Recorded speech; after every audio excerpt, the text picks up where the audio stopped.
going on, everybody? Josh, starterraingutterbusiness.com. Today we're going to give you guys a step-by-step tutorial on how to hang your first rain gutter.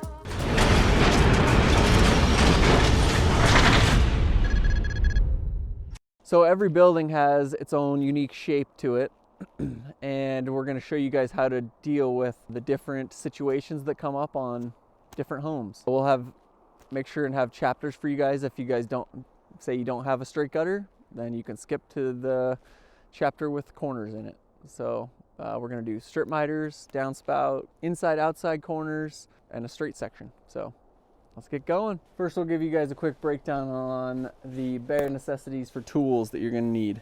Speed swear, some sort of sealant. We use GeoCell 2320. For downspouts, you need crimpers and pipe cutters, or something to cut a downspout with. Some tin snips are helpful. End cap crimpers are also helpful. A impact driver or drill with a 6-inch by 1/4-inch nut driver. Zip screws. We use colored zip screws from Screw Scoop Fasteners. A 2x3 hole punch. And then for the smaller stuff, we use Raytech hang tight hangers. These are 5-inch ones. And then I have two different screws with me, a 2-inch ceramic screw with a rubber washer on it, and then 1.5-inch zinc screw. Both of them have 1/4-inch heads. Just check out our full video if you guys want to get more in depth with all the tools that we use. So we're kind of doing this video with the assumption that you have access to a seamless rain gutter machine. So all of these gutters are going to be seamless. We have the right amount of material for the job all figured out, ready to go. I usually add 10 feet of coil to each job for errors on the salesman's end and the installer's end. So we'll start out with that. Once you get your setup ready to go, what I'm looking at, walk up to the house, and what I'm looking at for one, is this a plumb fascia or an angled fascia? So that tells me what I need for specific hangers, screws, and whether I need wedges on the back of that gutter or not. This specific job has a plumb fascia, so we don't need anything. The gutter just sets right on the fascia. Another thing I'm looking at on this one, this is a steel roof. It's fairly cold out today, so I can kind of see what the water's doing with the icicles. None of that water is going back to that big drip edge. So I'm just going to go ahead and put the gutter right on top of that large drip edge. The back of the gutter is the same size as that drip edge, so I'm going to mount the gutter right on top of that. It'll basically look like same as what the drip edge looks like on there. So we'll still have that little white fascia showing on the bottom. Another thing, steel roofs have a couple different designs. So this particular one, or it could be any type of roofing. So this type of roofing has what they call gable capping. So the gable capping is ran long on this. So when I measure my gutter, I am going to measure it to where it fits in that gable capping. And so that's coming down off the gable. My gutter is going to butt right to that capping. So the gutter will be measured and installed exactly to fit the fascia.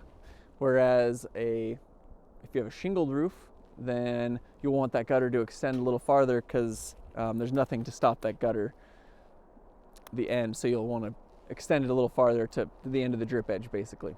So next thing I'm looking for is obstructions on where this gutter goes. So this particular house has a lightning rod system here. So I could just kind of push this aside. What I'm probably going to do is remount this bracket down a little bit to make it to where I can run my gutter flush with this fascia on both ends. It'll give it a cleaner look in the end. Another thing, satellite dishes, a lot of times they mount those on the face where the gutter goes, and what you need to do there is call the satellite dish company and have them move the thing, which is a pain in the butt. But if you can see that ahead of time, you can get them going on that before you're out here ready to install the rain gutter. So, okay, now that I got our obstruction out of the way, how I like to measure these usually is just throw your ladder up in the center, especially if your tape won't reach all the way to one end. Throw your ladder up in the center, walk over and just hook the end of the fascia, measure to the center, mark it, do the same with the other side, add those two measurements together, gives you your gutter measurement.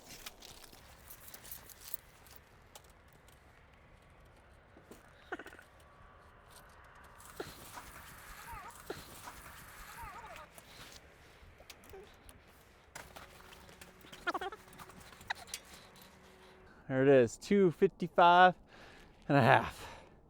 So how I've done this, you know, when you have a bunch of different people doing this, we have a few different crews.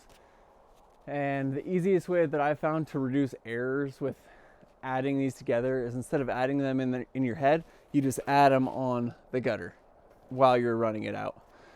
So what I have here is 255 and a half inches was one of my measurements, and then 20 foot was my second half measurement. So I'm just going to run this out to 20 foot, mark it, and then go another 255 and a half inches. So if you try to convert it to feet, inches, try to add them together, it just causes a lot of room for error. So that's why I like to do it this way. 100 different ways to do it. It's just the way I like to do it. So next we got our coil loaded, ran the gutter through the machine, and we're gonna put our right end cap on. Got the end cap in there nice and tight. I always just kind of look at these marks. You can see the gutter coming through all the way to the end of the channel of the end cap. So just make sure it's all the way in there so these crimps grab good. These are just standard end cap crimpers by Malco, the ones I like to use. If you don't have these, you can use zip screws or rivets, or it doesn't really matter.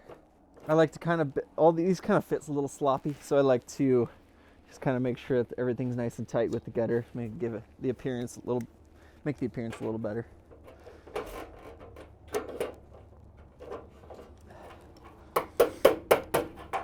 Three crimps on the back, 3 crimps on the bottom, 1 on the front.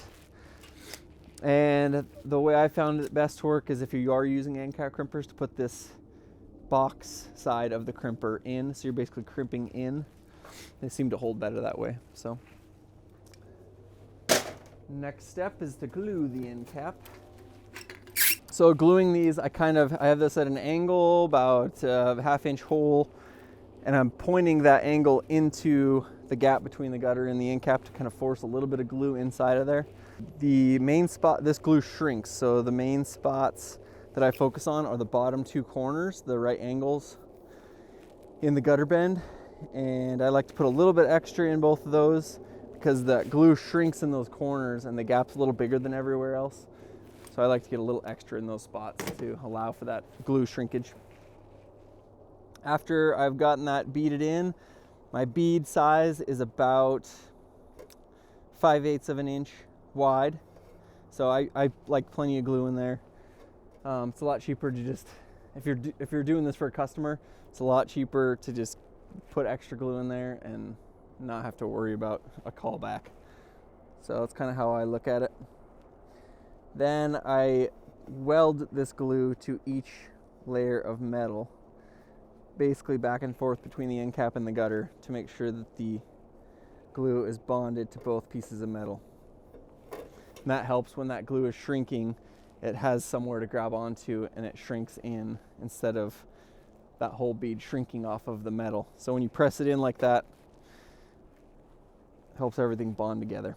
The glue that we have had the best luck with is Geocell 2320 aluminum gray is what I prefer. Lexel is another good option. Lexel construction sealant through the roof is another good option, but Geocell works really well for us. So okay, set this thing on run. We're just gonna let her rip.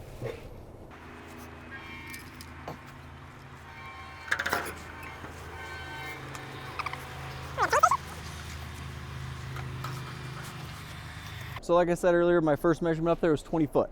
So I'm gonna go ahead to 20 foot and just put a small snip in the back edge of the gutter.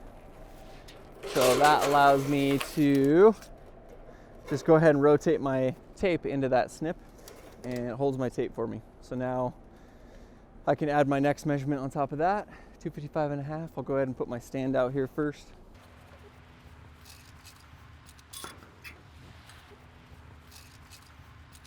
Another thing to mention by yourself, if you're working by yourself, is I only like to have this gutter overhang the stands like 10 to 12 feet. So as you're going out, just kind of keep moving this thing out. If you have somebody with you, you can just have them kind of supporting it along the way. So next thing I'm looking at, each machine is a little different, but what we're cutting this with is a guillotine, and these have their blade sandwiched into between a few pieces of metal. So I have a mark on top of this, which is my measurement. If you're not sure exactly what yours is, just go ahead and run it, an inch long, cut it, and then you can always trim that inch off to your exact measurement. So I think I'm good to go. Double check your measurement. Measure twice, cut once. Never heard that one before, huh? So we got it all ran out. This is a lot more stable before you cut it off of the machine. So I like to get kind of that whole gutter prepped before I cut this. So kind of, if it's breezy at all or anything, this is a lot more stable while it's still in the machine. So I'm ready to cut it, but I'm gonna wait until I get all my hangers in and everything's ready down here. And this will be my last thing that I do. So I like to grab a big handful of hangers and head to the far end of the gutter. That way if you're short some or whatever, you only have to walk back halfway to continue on it. If you work from the van out, then you have to, if you're too short, you gotta walk all the way back out to the end to finish it out. I always have one hanger, my first hanger, within 6 inches of the end. And then in this area, we go about every 20 inches with these. And we're using a Raytech hang tight hanger. No clip on these ones. This particular house, if this had a balcony or something, I might measure these out so they look really consistent.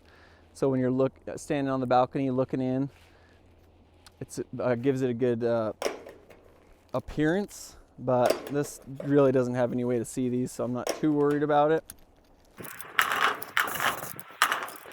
So when you get to the end, a lot of times there's an awkward spacing. I always err on the side of safety, just throw an extra hanger in if you're not sure whether you need one or not. Just throw another one in. These are fairly cheap. These are like, if you buy them in bulk, they're 15 cents or 17 cents, depending on where you get them from. So we are ready to roll. I already have my measurement. If you're not sure, make sure and just double check. Some styles of end caps require you to kind of modify this front lip a little bit. These ones have a kind of a tall top edge to them, so I like to bend that lip up a little bit, makes them fit better. Another thing I should mention, this glue can stick to your fingers. Does stick to your fingers, so I always like to make sure my finger is completely clean before walking away from whatever joint I'm sealing. Otherwise you end up touching the face of the gutter and it just gets everywhere, and it's really hard to get off of clean metal. So okay, we're ready to roll. Another thing that I like to do, it's a lot quicker to punch this on the ground, so I'm gonna run up and get a downspout measurement real quick and go ahead and punch where my downspout's going while this is on the ground. Save me some time. We already got this gutter up, and I forgot to show you guys how to measure for these outlets. So what I'll do is throw my tape on before I build the gutter, while I'm measuring the gutter. Just throw my tape on here and just move over till I see this wall turn into one line, and then line that up with the tape. And then kind of, if you need to add some, this is kind of a weird corner, so I put it kind of over on this board. So I got my measurement, it was 12 inches. I'm running out, I mark 12 inches on here. If you think about this, this is the overhang of the roof. So my mark is going on, I'm punching on the siding. So the way I mark them, instead of going on center with my mark, I always mark the edge. So a few different ways to do that, but usually I center this thing in the gutter this way, and then I'm gonna line my punch up with my mark that I got. But always kind of second guess yourself on this, because it's really easy to ruin a gutter after you punch the hole in the wrong spot. Okay, we're ready to roll. This is what this end up being, almost 42 feet. 41 and a half feet. And this rain gutter material is pretty stiff. I mean, I can balance this in one hand, so just to give you guys an idea of how it is to work with.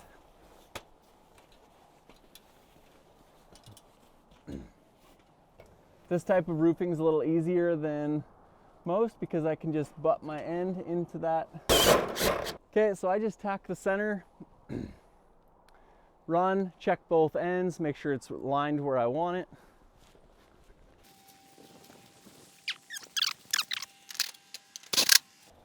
Okay, now that you got it centered, the best way I found to do this is to go ahead and just tack your low end, which is where the downspout goes, on the building. A little bit like, you can use the roof edge as a reference. So as long as the house is built straight, that one I did about 1 inch down on the drip edge. This end, I'm gonna go move it down to about like 1.25 inches down on the drip edge. Then this end, I'll go up to 3/4 from the top of the drip edge. Start there, and that gives you at least your tacks are close to where they should be, depending on how straight the roof is. So that's what I like to do, is just kind of visualize like, all right, this is my middle, this is my low end, so I'll tack it a little lower, high end, tack it a little higher, and then a lot of times you don't even have to move the tacks. You can just shoot it right across. So the reason that I tack this end is you can see how much this is bowing on the fascia. So that will throw your level off. So the straighter you can get it while you're leveling, the more accurate of a reading your level is going to give you.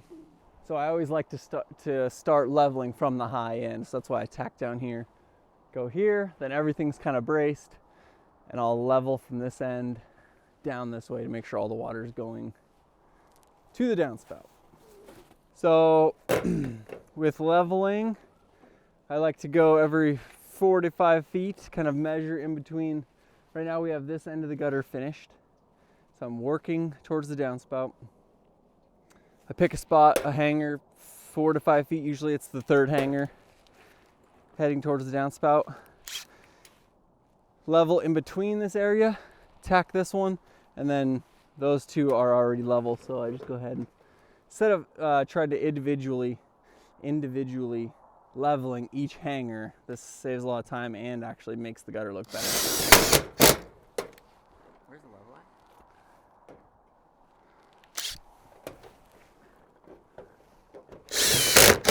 So this particular house is a little off kilter.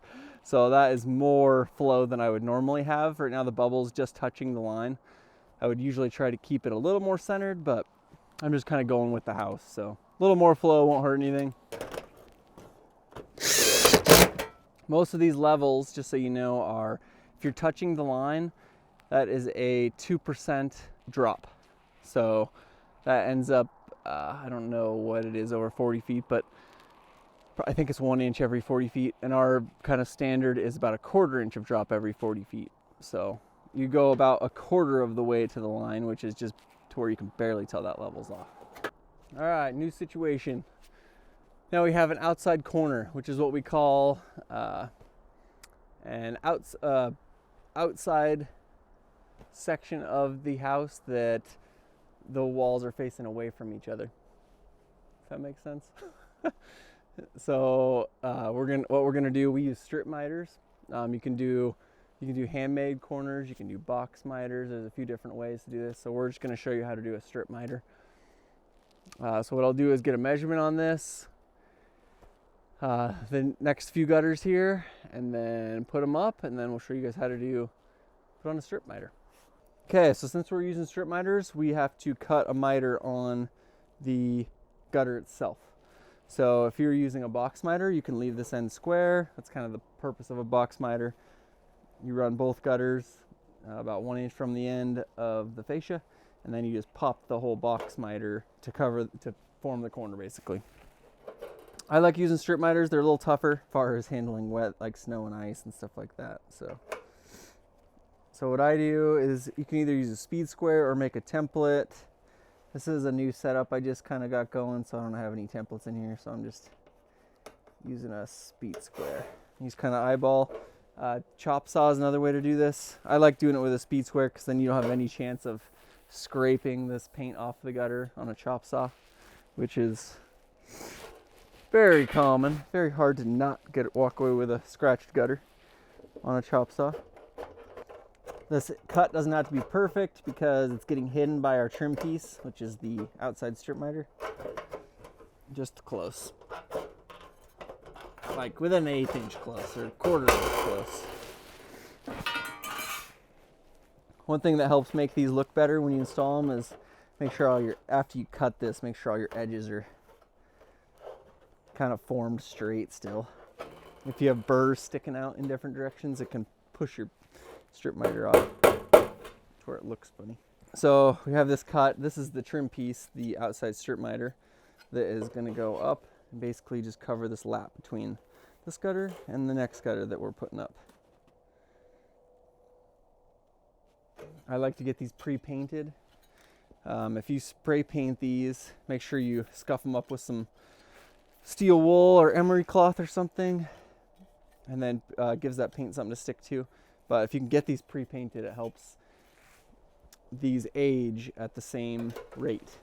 So it'll help the strip miter look the same age as the gutter. Whereas if you spray paint them, spray paint ages a lot faster than it starts turning like white, basically, a really light color of whatever you're spray painting. So before I hang this one, I just wanted to tell you guys, I always measure off of the fascia edge of the gutter. So I never take any measurements off the front edge of the gutter, middle, anything like that, always the back edge. So it helps simplify the measuring process. So one thing you want to pay attention to when you're measuring, especially into a corner like this, is make sure you have to kind of envision the gutter sitting over here. So this particular one, this piece of wood is sitting crooked.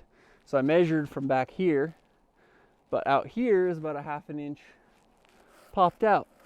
So when I put my gutter up, it was a little bit too long. So I had to trim a little bit off of there.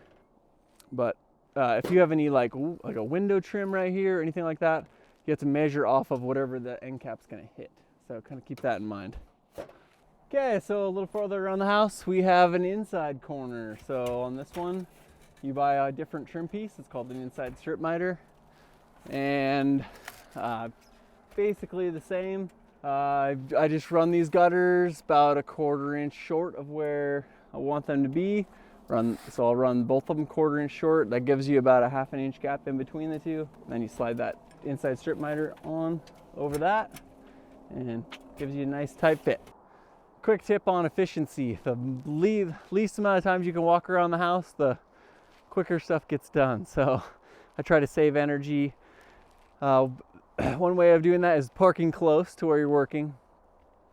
Right now we're working on the opposite side of the house from where our gutter machine is, and so I like to measure sections at a time. So like this is an L section, so I got all my measurements, got the downspout measurement, everything ready to go, made everything, and then brought everything over at once. So I have both gutters here stacked together, and so now I can just put them both up, and then I need just then to move on to the next section. So another thing that I like to do anyways, right now I have all the tools for putting up the gutter. So I go throw all the gutter up and then bring all my stuff for downspouts, the downspout boxes and zip screws and everything like that. And then do another lap, do the corners, downspouts, one more lap. So helps everything go a little quicker. All right, so we got all the gutters up on this place. So I have my downspout box, my elbow box, corners are in there. I got some extra glue and the glue gun. So I'll do one more lap around, get everything else done, and we'll be out of here. So corners, so both of these are hung. What I look for when I hang these is I don't really care what the front is doing when I'm hanging them. I make sure and line this back corner up with this back corner at the same height. So that's what'll get everything looking good in the end. So these can be adjusted when you're putting the strip miter on. The spacing I use is about a 1/4 inch short on each gutter. So each gutter is spaced back a 1/4 inch from this fascia corner. And this particular roof has this drip edge that is right in the way.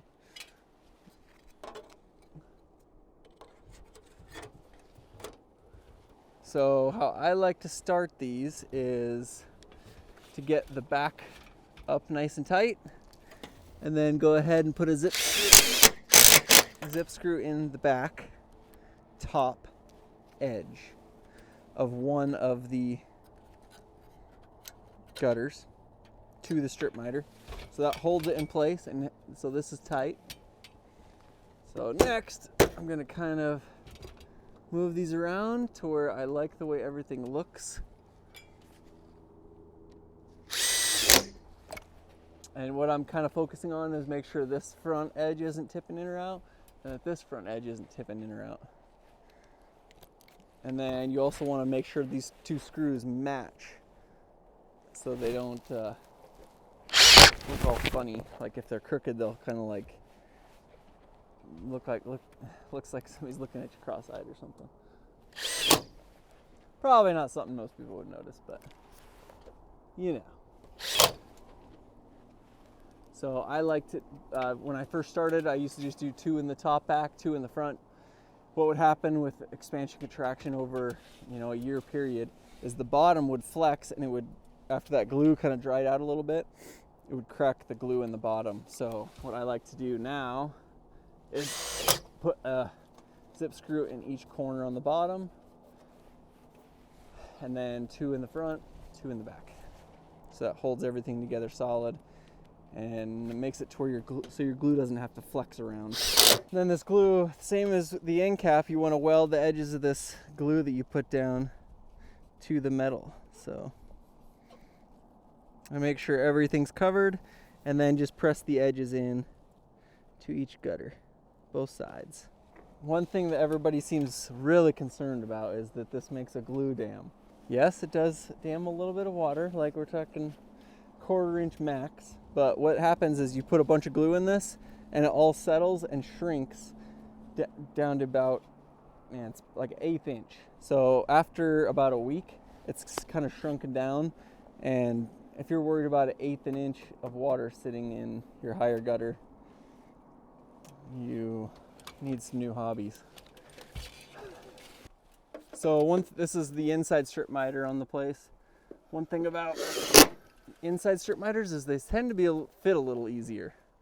Outside strip miters always seem like there's something funky going on, and it's hard to get quite right. But insides, for some reason, seem simpler every time. So if you're training new guys or want to start out with an easy one before you go to a hard one, do an inside strip miter. They tend to go better. Get your confidence up.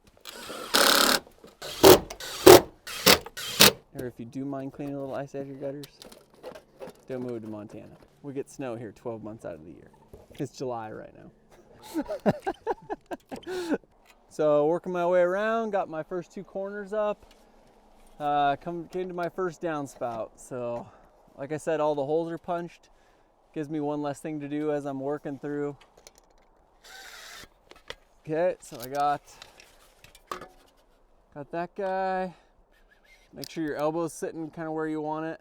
You measure, what I do is measure the gap, add 3, 1.5 inch sleeve on each side. So measure the gap, add 3. Then, while you have your elbow up, mark the siding where you're gonna be.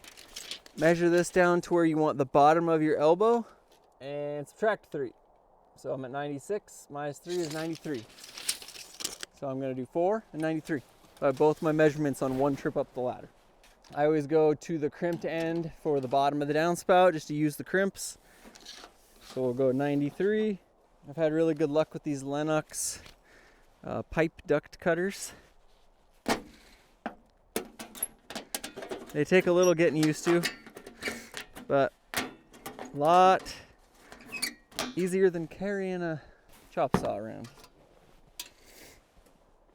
Okay, I'm gonna go 4. So I got my downspout, I call this the crossover, which is the piece in between the top two elbows.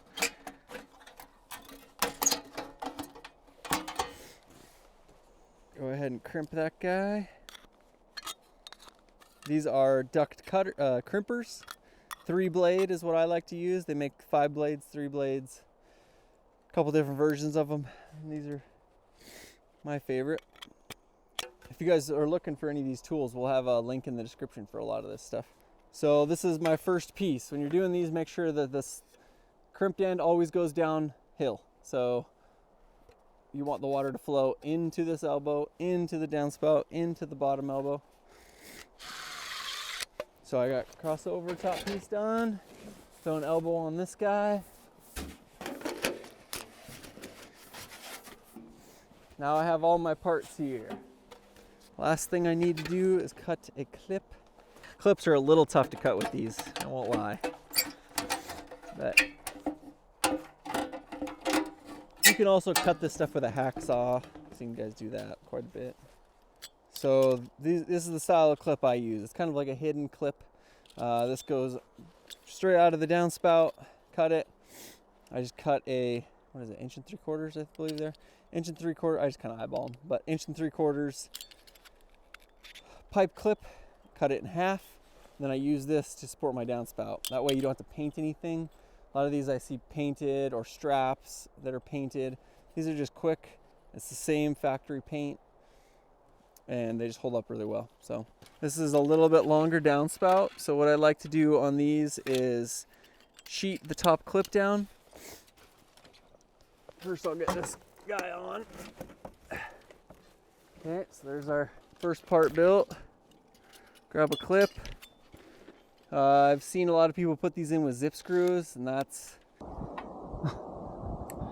Don't use zip screws. I do that sometimes. Just get in downspout mode and throw a zip screw in. So I just use the zip screw to tack the clip and then put a real screw in. Would not recommend. Those will kind of work loose over the years and don't hold up very well. So I use an 1.5 inch gutter screw. And I like to cheat these down about 12 to 14 inches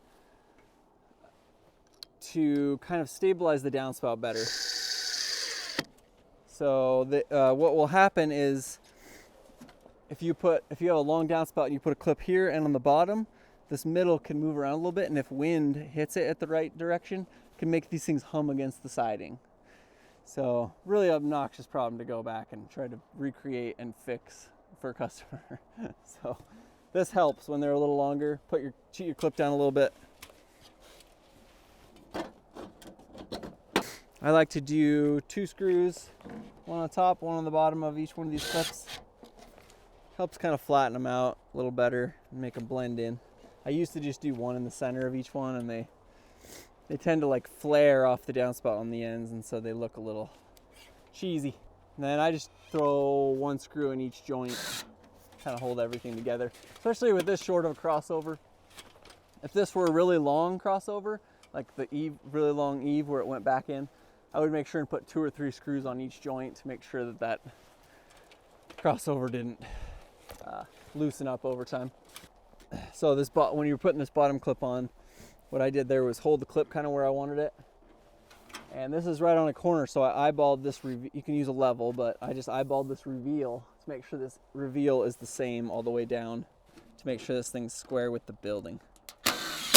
And then I line the top of my clip up with the top of this elbow joint. Kind of helps it blend in a little better. And then one of the first way these fail is somebody steps on this or hits it or whatever, and it pops down and then kind of loosens that whole joint up. So I like to put a screw on the front face as well to tighten that up, so they just hold up better over time. And there you have it.